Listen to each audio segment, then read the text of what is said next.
Hi, everybody. So good to be here with you again this month. Let's jump in. So, this month, I want to talk about what I call being in readiness. So, what I mean by that is, have you ever heard the saying, when the student is ready, the teacher appears? And that implies a certain level of readiness for the wisdom the right teacher has for them, right? The wisdom the teacher will impart when they are ready. So, how do we know when we're ready? Most of us think that means something simple, right? I want something, I don't have it yet, so I'm ready for someone who's figured that out for themselves and then have them share it with me. But what if it's more than that? Because I actually emphatically believe that it is. Here's why. What if your desire for the thing that you want but you don't yet have in your life? What if in that desire there's also another step in the sequence? One of preparing your readiness, being in readiness. Have you ever asked yourself if you're ready for the wisdom that comes with the having of your desire? We think of the way that we're going to feel once we have what it is that we want. But have you ever noticed that the moment you get that, there's always something else? So there's never a, when I get this, I'm done, right? There's never a one and done. As soon as I get this, I will know that I'm done. I'm happy. I have enough money. I have enough love. I have enough creativity. I have enough. There's always another desire. So there's more in the sequence too. I want it. I create it. I acquire it. I want it. I create it. I manifest it. I want it. So let me ask you a question. Are you willing to hold the responsibility of that wisdom? So for example, let's just throw an example out there. You want to make more money. So you have a desire to, in whatever way you believe that money is going to come to you, receive a promotion or a raise or be hired for a new job or have your services or client bookings double, whatever it is, however you believe it's going to flow to you. But are you ready for the wisdom this requires? There's always a lesson in the not having of it yet, or you would already have it. And to be clear here, there is absolutely nothing you have to prove that you're worthy or deserving of.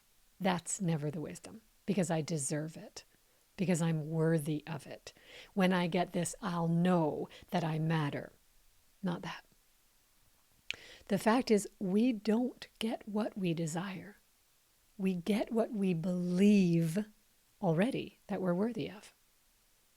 And when our desire and our inner ecosystem of self-worth align with our desires, then it must manifest. So what might be the reason your unconscious mind hasn't created the circumstance for you to have what you desire yet? So in this case, more money.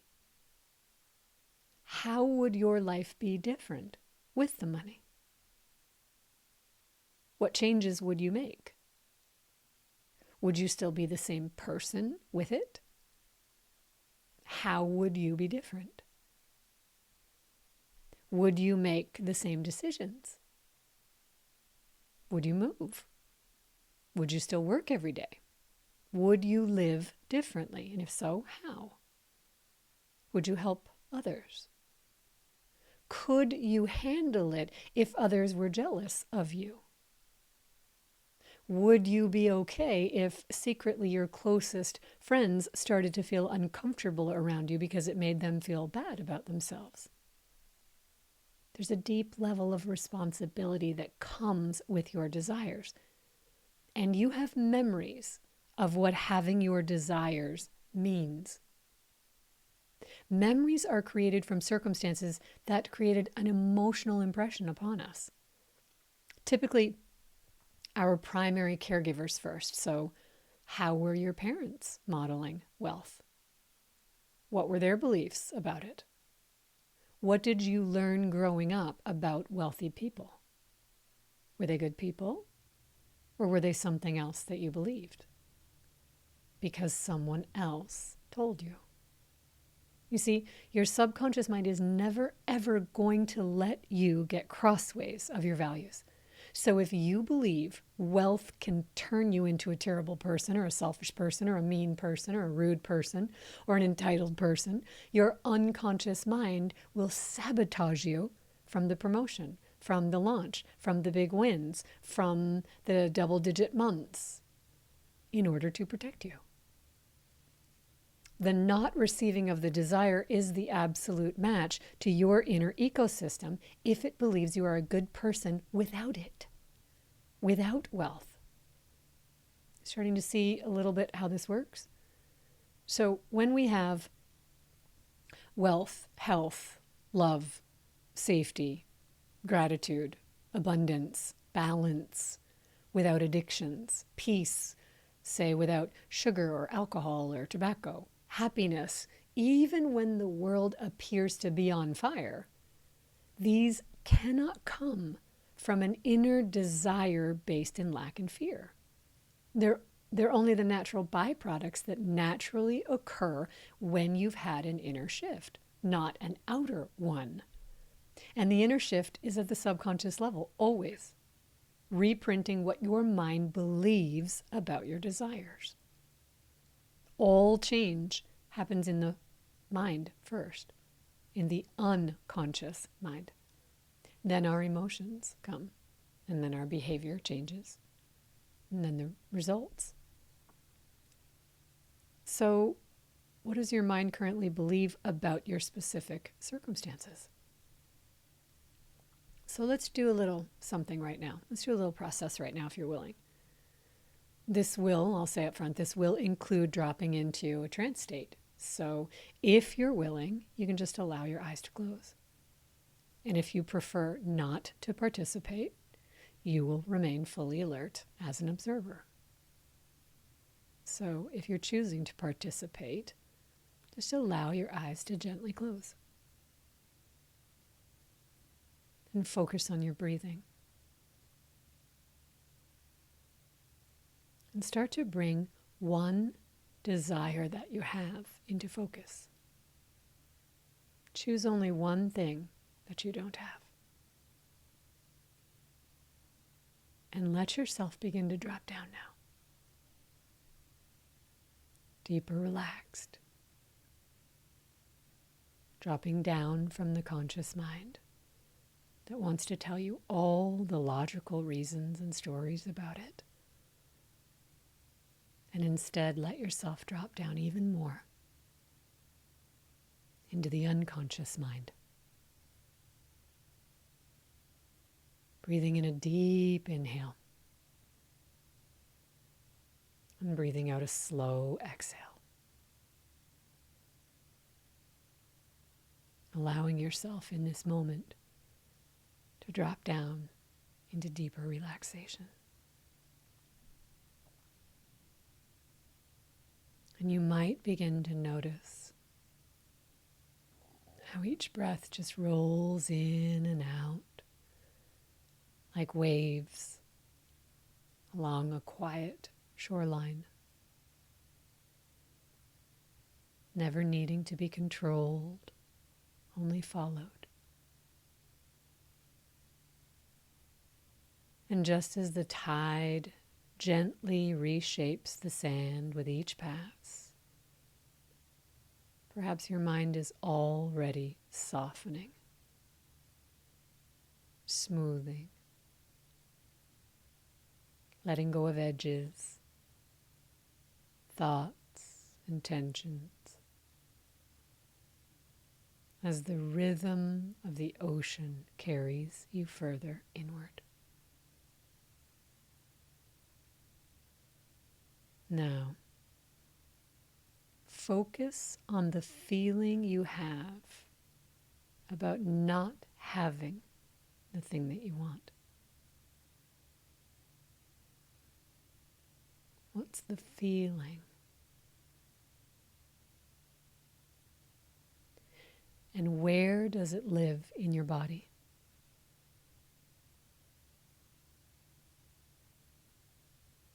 And when you have that, ask how old that part is.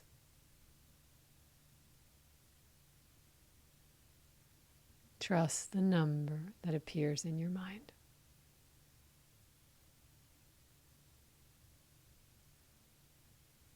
And when you have that, begin to investigate what happened then at that age that shaped your belief to not allow you to have that one thing that you desire.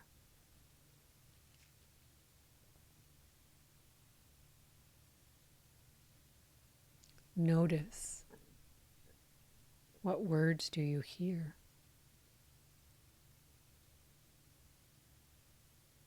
What internal words do you hear yourself saying? And do you see any faces?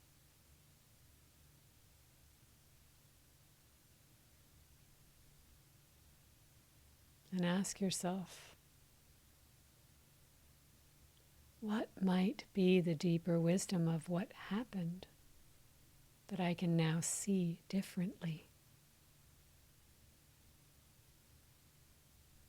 If you were to let go of the pain, or let go of the fear, if you let go of the judgments, and asked your unconscious mind to share the deep wisdom with you,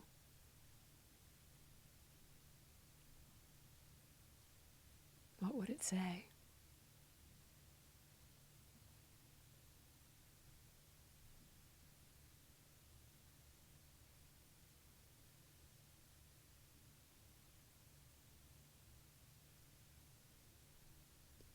And when you have that, thank your mind for sharing its wisdom with you about this.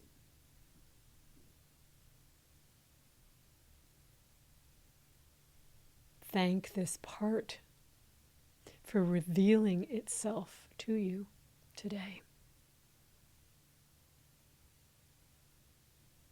And when you're ready, you're going to come back into full presence. 1, coming into full presence. 2, coming up into higher consciousness. 3, full awakened state. 4, beginning to wiggle your fingers and your toes. And 5, fully aware and alert.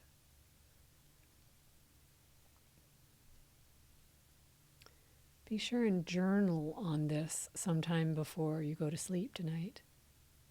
Contemplate the responses that you received, the memory that you saw or heard or felt or had an intuitive knowing about. Because there is a timeless world within each of us that shapes our outside worlds. It creates it based on our specific thoughts and beliefs. And we are 95% unconscious every single day. We're only in conscious mind, about 5% of our day. So those beliefs, those heightened emotions and beliefs are what's running the show, compounded over time. We believe they're true. They become truths. They become part of our identity. And we project from them and attract back all the matching experiences. So if we want our outer worlds to change, we must look inward and find that wisdom first and ask ourselves some questions about what it looks like to have what it is that we want. And if we're ready to live with that level of responsibility, and what would that feel like? When we heal the wounds that we carry, and we all carry wounds, then we're being responsible humans. We're showing we're ready for the abundance, ready for the healing, ready for the understanding, which is different than wanting it. We're ready for the understanding that we are whole and worthy beings, worthy of all that the universe can bestow upon us. Not just in understanding, but in unconscious knowing and conscious experiencing. These two are deeply intertwined and connected, and we walk across from one to the other like the bridge of human experience. First, we must understand the wisdom of the desire and who we become. And as we can hold that, we can attract it and step right into it. And then we can contribute to humanity and the world. That, I thought, was an experience that I really wanted to take you through today. And if I can help you with the breakthrough that you're wanting to have and the healing that you're looking for but aren't finding through the traditional means, reach out anytime through my contact form on my website. There's usually a little bit of a wait time to work with me. I tend to have a 2-month wait list. But if I can help you in any way, work through some of this and re-imprint what your current beliefs are about the things that you want the most, that you can't seem to find. Remember, it all comes back to the inner ecosystem first. And your subconscious mind knows everything. It knows every cell that formed you. It knows every thought you have. It is you. And its primary job is to keep you safe, keep you alive, run your body, move you towards pleasure and away from pain. It wants you to have what you want. But it has learned since you were born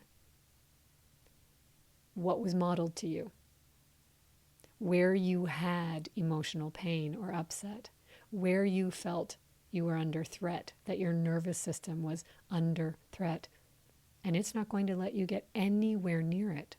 So if you have certain things that you really want in your life and you can't figure out why they're not showing up, we're not going to be able to locate that from conscious logic. It is always unconscious first, and all change begins in the mind, and then it manifests through the body. In fact, when the subconscious mind is trying to talk to us, it talks to us primarily through our feelings, because its job is to run our body, right? It's not logical. There's no analytical mind there. That mind that runs in the background, that's part of the conscious mechanism. The subconscious mind is quiet, it's subtle, it's through our dreams. It's what pops in that state when we're between awake and asleep. It's when we're daydreaming, it's when we're meditating, it's when we're in hypnosis, it's when we're in deep prayer. It's when we ask and we wait for the answer. It will respond to us. But then we have to learn to navigate its response and what it means and not apply conscious logic to it. Because what we've been taught to do is to watch what occurs, take the opinions of those that raised us that we trust, and apply that same logic to every single situation in our life. So science has proven that by the time we're 35, all of our opinions, all of our beliefs are well anchored in the subconscious mind. And so all we're doing is taking in new information, new data through what we see and what we hear and what we feel, and it's being weighed against all of those already anchored truths. That's why it feels like you can't find it, because it's a truth to you. But we have to begin to question those truths.